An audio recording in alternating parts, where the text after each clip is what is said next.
So good morning, Long Beach and everyone visiting Long Beach. I'm Annabelle Chavez from the city of Long Beach, your MC today.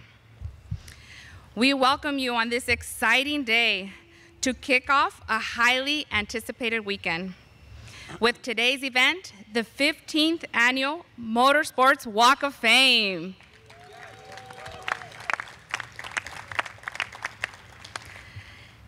As we begin the ceremony, I want to acknowledge some dignitaries here from the city.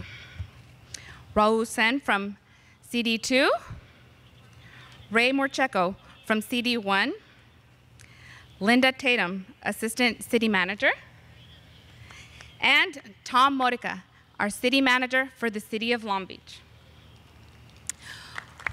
Thank you. Yay. Without further ado, please join me in welcoming our mayor of our amazing city, Mayor Robert Garcia.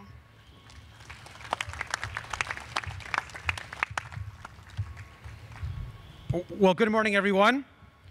I want to just begin on behalf of the city of Long Beach. I just want to welcome everyone to Grand Prix weekend. I think everyone knows that the city looks incredible this weekend every single year. And this year's been a little different. Of course, we couldn't have the race when we normally have it, but where it's at today, this weekend, its impact, of course, on the city, on the economy is really important for us in our community. I want to just begin. You're about to hear, of course, from two more incredible legends that are going to be here in our Motorsports Walk of Fame. And we're excited to share this moment with all of you and all of our friends in our community. Now, for 46 years, Long Beach has been home to some of the best racing in the world. We've been honoring since 2006 some incredible people involved in motorsports, drivers, owners, other folks that have been leaders. And our inductees in the past 15 years have included a who's who of motorsports icons, including Mario Andretti, Michael Andretti, Sebastian Bourdais, Pernelli Jones, Roger Penske, Will Power, and many, many more. Here we go. And of course, you are going to hear today from two more incredible inductees in just a moment, one of which just helped me out with the microphone over here. We are also very fortunate just to celebrate what's going to be a very great weekend. It's going to be a good weekend. It's going to be a safe weekend. And I know it's one that the community is greatly looking forward to. So on behalf of the city, welcome to Long Beach. And I also want to just take a minute to introduce someone who is going to also introduce our honorees that really needs no introduction in our community. We all know, of course, that thanks to his incredible leadership, we have this race every single year. We have so much giving that goes back into the community. And more importantly, we have someone that drives fans to our community each year, every single year. So Jim, of course, who leads us, Jim McCallion is a staple of our community, but runs also an incredible race for us every single year. Let's give a huge round of applause to Jim McCallion.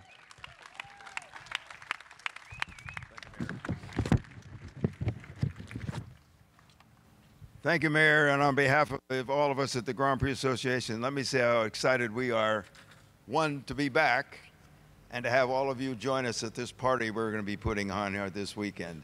You know, this is great. This is September weather. You know, we know it can be a little bit warm in Southern California, but there hasn't been a cloud in the sky, and I dare anybody to think back into April times when we don't spend a lot of time looking up into the sky to see where those clouds are coming from and what they might contain. So we're loving this September weather, but don't get used to it, okay? Because next April, the 8th through the 10th, we're going to be back doing this race in its more familiar time frame, which is a spring break. But for this weekend, we're delighted to have everybody rejoin all of the activities here on race weekend. We managed to put together a very similar kind of a schedule that we have had before. We're expecting to have a very strong attendance here for our race. And most of all, what we want to do is we want to create the same sense of excitement and energy, but do in a very safe and secure manner. And as part of that program, we will be implementing, because of the mandates that have come down from the state of California and also from the city of Long Beach, that everybody that attends have a face covering both inside and outside, whether they've been vaccinated or not. And also, first time through, there'll be proof of vaccination and or a recent negative COVID test. Once you provided that information at our entry gates, we will fix a wristband to you, and you won't need to repeat that process any other time during the weekend. So what we're trying to do is expedite people through the first time and yet make sure that everybody's adhering to the protocols that have been established for the race. So bear with us. It's something I think it's important, because when this race occurs in the next 3 days, it will be the safest mega event in the state of California that anybody can attend, because those dates will be in place. And I think it's really important when you think about the impact of this race into the community, and the mayor mentioned it briefly, but you know, there'll be not only thousands of people attending here with the economic impact it brings, but also there's going to be 8 hours of national television, which also incorporates an international audience. And when you think about it, what do those television images portray? What they look at is not just cars going down Shoreline Drive or up Seaside Way, but it's the entire backdrop of the city. On the south side, when you're looking out over the Port of Long Beach, Rainbow Harbor, the Queen Mary, and then the cars going back up Seaside Way, and you have the whole skinny landscape and all of the new developments that have taken place. And literally, people sitting at home watching those video images begin to see year after year after year the development that's taking place in this dynamic city.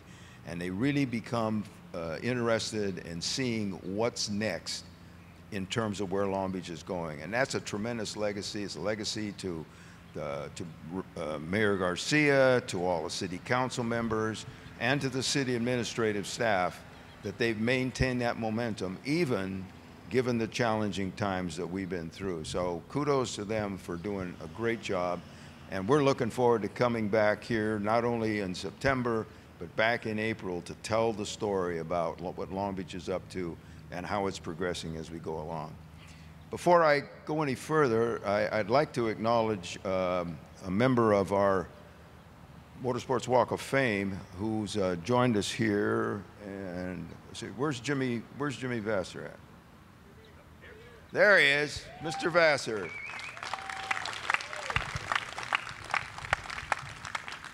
So you're going to hear his name mentioned a lot this weekend, because he actually entries in both the IndyCar series as well as the IMSA WeatherTech series. So you'll hear Vassar Sullivan, Vassar Sullivan, Vassar Sullivan. And if you think you're repeating things that people don't know what they're talking about, it's because he has cars in both series and has actually done very well in both of them too. So congratulations coming out, Jimmy.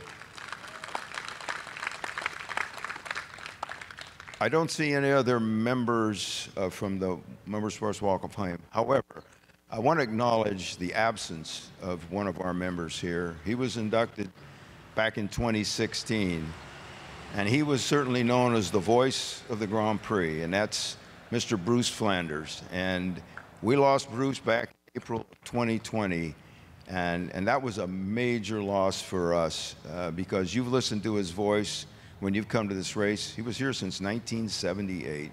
And he was different from almost any other announcer that ever portrayed his craft in motorsports. You stopped and you listened to Bruce when he talked, because he really had not only a wealth of knowledge, but a real unique sense of humor that went along with it. So we're really disappointed that Bruce can't be here with us, and we most appreciate what he did for the event and for the sport over all the years. So we're going to miss Bruce.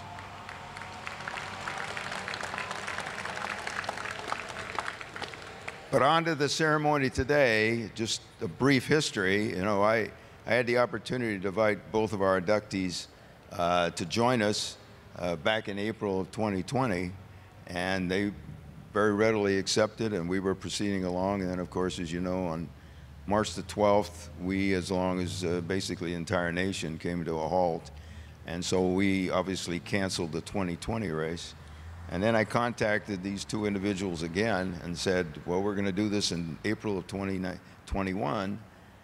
And, you know, we got close into the fall season of 2020, and we began to see that there was going to be some challenges about putting this event on. So as a consequence of that, I went back to them and said, you know what, we're thinking we might have to reschedule this. And by the time I went back to them with that, I think they began to think that perhaps this was never going to take place as far as they were concerned. But we got to September, we were able to align their schedules with ours, and we're very fortunate to have both Willy Ribs and Oriol Servia here today and being a part of this ceremony. So thanks, guys, for coming. We really appreciate it. And let me just take a moment to let you know that we think that this Motorsports Walk of Fame is really a significant part of our weekend, a part of the culture of Long Beach, and it begins to create the historical patterns that have reverberated throughout the city going way back to 1975 when we first ran this race through the streets. And I think it's a legacy to the city that names continue to appear every year, simplifying how significant this race is, and those actors, characters, whatever you want to call them, have come and participated because it continues that legacy of what Long Beach is all about. So we're very fortunate to be able to participate with the city in the Walk of Fame, and we look forward to doing it until we run out of sidewalk here up Pine Avenue, and then we're going to have to make a decision about where we're going to be going after that, because the race is going to go on, and we're going to honor some more drivers, so we'll figure that out. First of all, one of our inductees here today is a name that is very familiar to all of you, especially if you go back a ways. He first ran here in 1978 in the Atlantic Series and continued on in 78 and 79. He was also, he won the Atlantic pole here in 82, and then he competed here twice in Indy cars. And so, you know, his versatility is amazing. He's driven open wheel cars, he's driven NASCAR, he's driven stock cars, he's driven anything that's got an engine and four wheels. You put Willy in it, and you're going to have a sensational effort out of him. And some of his qualifying runs at Indy are something that people just still are amazed about. He was incredible when he jumped into cars he'd never driven before and managed to put them into the field for the Indy 500. He also was the Rookie of the Year in 1983, ran in Trans Am. We ran here, had the Trans Am Series here, and he was named the IMSA GTO Series driver in both 87 and in 88, and just to display his versatility in terms of all those different types of cars and how well he's done on that.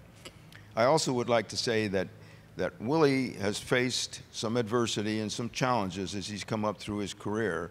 And if any of you had a chance to watch the biopic on Netflix called Uppity, you'll get a really good portrait of some of the things that Willy has encountered as he's risen up through the ranks and has now achieved what he has. So actually, back in 2020, the biopic just came out on Netflix right before the 2020 race, so it would have been a great promotional piece for him participating in our Walk of Fame. But because now we're here in 2021, it's still available on Netflix, right, Willy? Yes, sir. Yeah, it is. So you go on there and see. It's called Uppity, and it's a great portrait of Willy and his achievements despite his challenge. So on behalf of all of us, the city, certainly the Grand Prix Association, I want to welcome Willy as one of the 2021 Motorsports Walk of Fame inductees.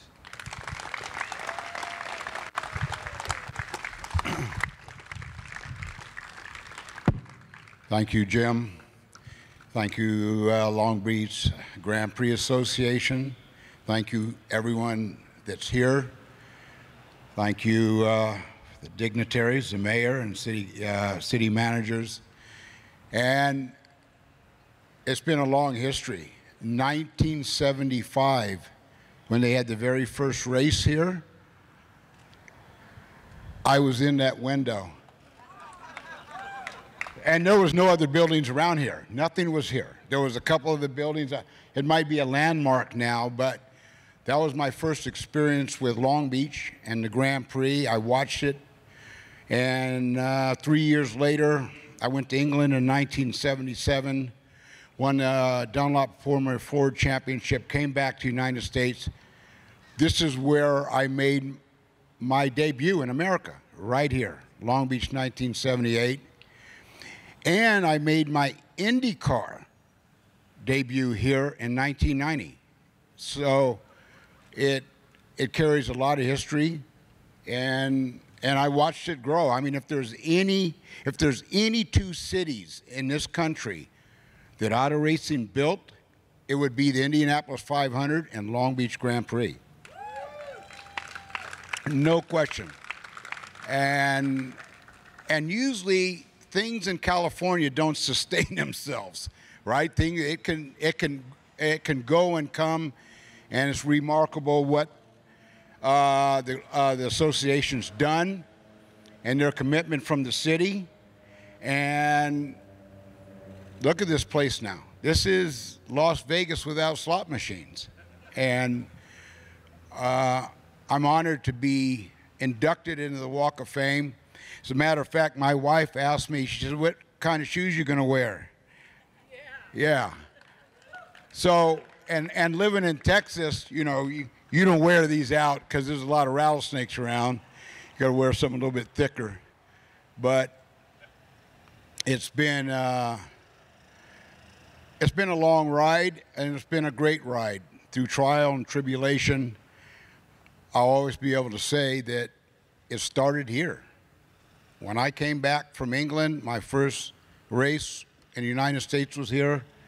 My first IndyCar race. And there was history to that, especially the IndyCar race. So I'm still here. So thank you all for coming, and thank you, Grand Prix Association. Thank you very much, Willie. And come on down, and we'll unveil your medallion here.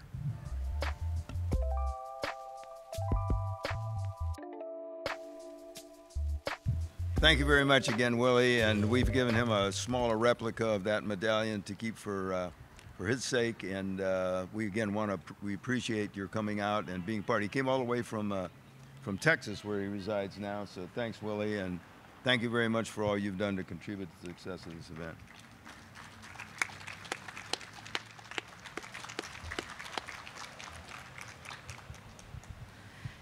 Now, Mayor Robert Garcia. Can you please come up to the stage, and we will now introduce Jim. Sorry about that. Jim, you're back on the mic. Now we're going to introduce Oriol Servia? Mm-hmm. Okay. It's okay. Here.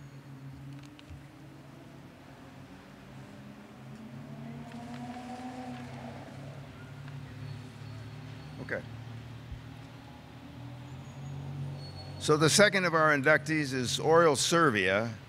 A lot of you know him for his exploits, not only here, but also throughout the motorsports world. He too doesn't drive just one type of car, one make of car. He drives everything. And the fact was that he has been significant in terms of success, not only here in Long Beach, but certainly at the Indianapolis 500 and a variety of other open wheel activities.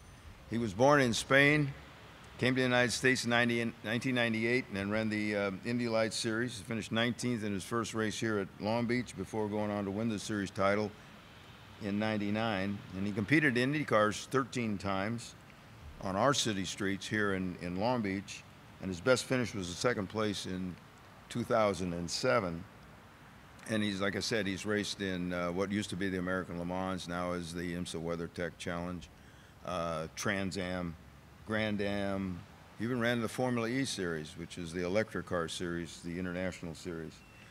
Also, I want to say on behalf of Oriol, he has been a tremendous ambassador for this event. There are numerous times when I've called Oriol over the years and asked him to participate in various promotional and other activities, speaking to various Hispanic groups, and he's always been a great spokesman, not just for the event itself, but for the sport. And by the way, as an aside, right now he has been asked to participate as the pace car driver at a lot of the IndyCar races. So if you see the pace car that's out during a yellow or preceding the start of the race, Mr. Servia is probably the one that's driving it. And just as a note to that, why some of you might have seen the inaugural Nashville race that occurred back in the early part of August. And if you remember, there was a number of long yellows in that. And we calculated that Oriol Servia should have got at least 1 extra point for leading the most laps in the pace car at Nashville. So, and I think you're driving the Nashville? Yeah, I am. So when you see the NSX pace car going around the Acura NSX, Mr. Servia is going to be the one piloting that. So on behalf of all of us, I want to say how honored we are to have Oriol Servia be inducted into the Long Beach Motorsports Walk of Fame. Oriol. Yeah. Thank you, Jim. Thank you, everyone that's come here. I know you guys all have busy days on Thursdays before the start of the weekend. It's a tremendous honor. Like when Jim called me and told me, I'm like, but I haven't really broken that many records. Then he told me Willy T was also being inducted, and I thought, well, I do have a record. I have been in, I think, 14 different IndyCar teams in my career.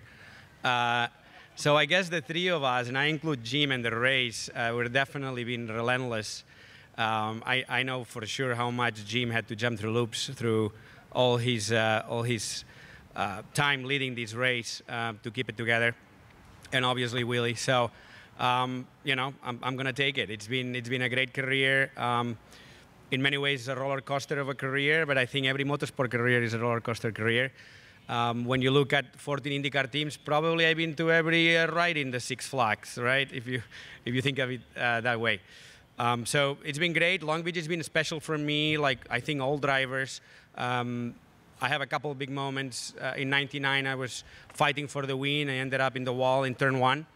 That shaped the rest of the season for me and helped me win the championship. 2007 comes to mind because I wasn't supposed to be racing.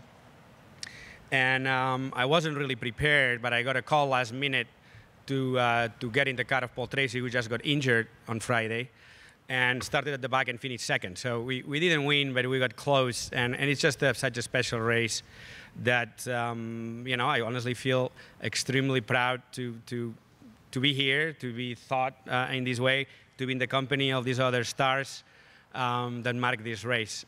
So through my career, there's so many people I'd like to thank, but there's two that I have to, because they've been the two pillars from my day one in this racing world, in this country.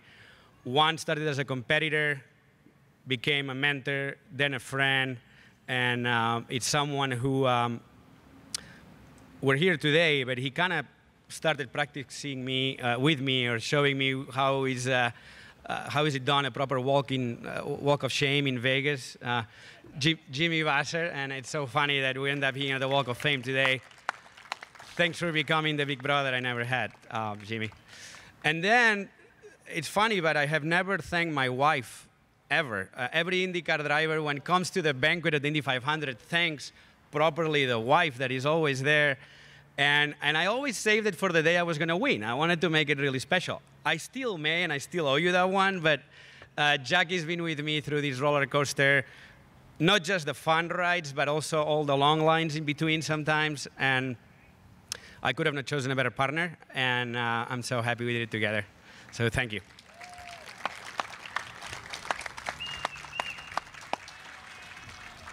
Thank you, Oriol, and let's go down and unveil your medallion here.